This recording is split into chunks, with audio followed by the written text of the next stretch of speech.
Okay, good morning everyone. We'll make a start.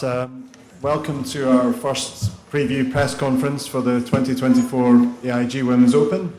I'm delighted to welcome England's Charley Hull in the world number 10 to the interview room. Charley, thank you for joining us this morning. Last year you were runner-up at Walton Heath. How much would it mean to you to go one better this week here in St Andrews? Yeah, 100%. Like, obviously it's the home of golf. It'll be a pretty special win. It's something that you've always dreamed of as like a baby, so yeah, it'll be very special. And how are you enjoying the St Andrews experience, the old course factor? It is quite a place to come and play and compete in a big championship. Yeah, I teed up on the back nine yesterday morning, and as you walk down like 17 and 18, you get like goosebumps. It's pretty cool. And is this the first time you've played in a championship here of this scale? No, I played here as my first year as a professional in 2013 when I was 17 years old. And do you have memories of that week? Yeah, actually, like the Solheim Cup announcement was I think the Sunday night that year when I got picked for my first Solheim Cup. So yeah, it was pretty special memories. That's good. Okay, well, we'll take some questions from the floor. If you'd like to raise your hand, we'll get a microphone to you. Megan, we'll start with you.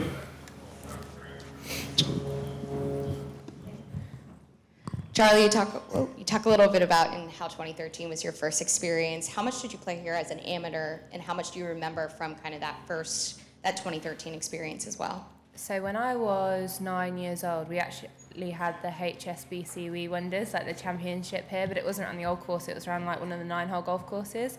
And that was the first time I ever come to St Andrews. And then I watched, I think it was the 2010 British Open, Men's Open Championship here, come up to watch Tiger. And I played here that year as well, or the year after, it was an amateur event here. I actually stayed with Sir Michael Bonalek back then. He was a pretty cool guy, because I knew his daughter Glenna from Woburn, and yeah, it's just had a lot of good memories. And I played here again in March time, April time, and that was fun. I done something for the RNA and got to play 18 holes, but it is a really special place. And I really like the pies on the halfway house, but they don't have them here. Yesterday I was good. I'm sure we saw that. You've traditionally enjoyed parkland courses. You played well at the Scottish last week. What did you learn late about how to really get around links courses successfully? Well, a couple of weeks ago, my coach got me working on doing a lot of three-quarter swings because my golf swing got a little bit too long. But now I kind of understand why he's got me working on three-quarters, because he's just kind of introduced me to get a lower ball flight for these couple of weeks coming up for the links. So I think you just got to be patient out there. I do find St Andrews actually a harder links for me, not necessarily because it's super tough, but because you can't really, the lines on the fairways, like it just looks very open. So it's quite hard to pick a point in the distance. But usually I like them really tight, like fairways, like Charley, because you kind of see the ball, the ball shape, like, and where to hit it. So I think out here you've got to be very focused on your point and your target. So that would be my caddy Adam's job. Okay, next question, we'll go Chris on the left here. Charley, the support you got in this championship 12 months ago was incredible. How cool was that for you, and how exciting is it to have the prospect of getting that sort of atmosphere going again? Yeah, it was really cool, because obviously last year it was like 20 minutes from my house, so I was staying at home and I felt pretty relaxed, and it was so nice to see all the fans out there and everything. I think it was a very good catchment area near London as well, so we got a lot of spectators. But obviously now the home of golf, hopefully there'll be good crowds this week, and yeah, it's just lovely to be out there and people cheering you on. Okay, and Martin at the front. Charley, the amateur event you mentioned, would that be the St Rule Trophy? I think it's that one. I was trying to remember it actually the other day, the name of it. Yeah. But yeah, I think it was that one. What was your verdict on last week's performance? You got yourself in the mix. Mm-hmm. Didn't win, obviously, but did you take a lot of positives away from that? Yeah, 100%. I just didn't quite put how I wanted to on the final round, but it was quite tricky because of the wind, and I putted pretty well all week. But you know what it's like on links golf when you have like a 4-foot putt, but the wind's blown it and you've got to allow for like half a cup of break. But no, I feel pretty positive, because obviously I haven't got the best track record on links golf, but I'm learning every time and I'm just enjoying it. So yeah, it's good. It was was a mixed bag weather-wise last week. The forecast pretty grim this week. How much an advantage, help can that be playing last week coming into this week? 100%. Like, it come to the point last week in the final round, I think it was on the 16th hole, the wind died a little bit, and it was probably, and my caddy said just hit a normal 7-iron. And I was thinking to myself, how do I hit a normal 7-iron? Because I've been used to hitting it like punchy and low all week. So I set up to it with the ball back in my stance, and I hit a rubbish shot to the right. And then I just realised to myself, oh, I need to put it back up in my stance now. But yeah, it was good to be playing in the wind, because hopefully it's windy this week, and it's just it's a bit more of a challenge. I really enjoy that, like the grind out there. Okay, next question on the left-hand side.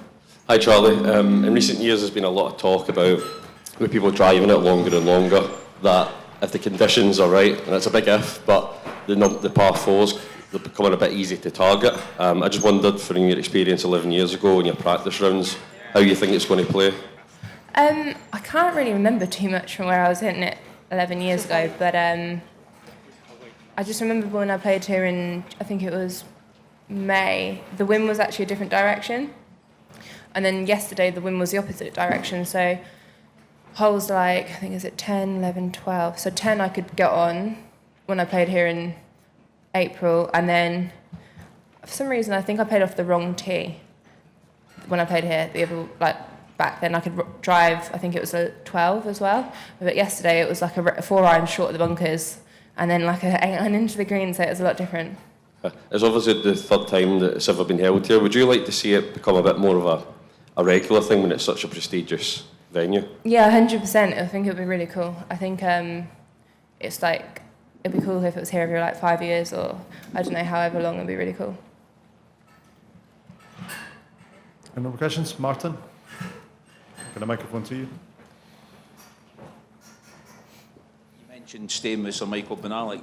Just how did that all come about, and how special was that? Obviously a legend of the game. Yeah, so I was brought up, joined Woburn Golf Club when I was 8 years old, and his daughter, Glenna Beasley, she was like the secretary there, and I got on well with his granddaughter as well, Harriet, and just kind of going down there, and she said, my mum and dad, you can stay with them, and I come up here and I stayed with him, and he actually came out and watched me one really horrible windy day when we played, and he was like really impressed with my game, because I used like blades and stuff, and I used to we all used to have dinner at night and everything, and it was great. And then I stayed with him in the 2013 British Open, and they're lovely. There was lovely people.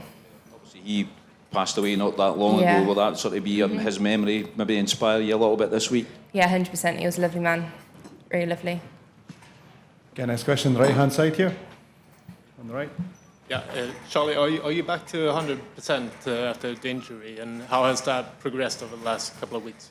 Yeah, definitely. I think like the first round of the Olympics was more just because of nerves, like putting a lot of work, but coming back after like 5 weeks off, I just get like a little bit nervous. Like I have all my like little checkpoints, and at home I was playing some great golf, but it was just like the first round of the Olympics. I don't know why. But then the last 3 rounds I was 8 under par, and I was back to myself, and then carried it on last week.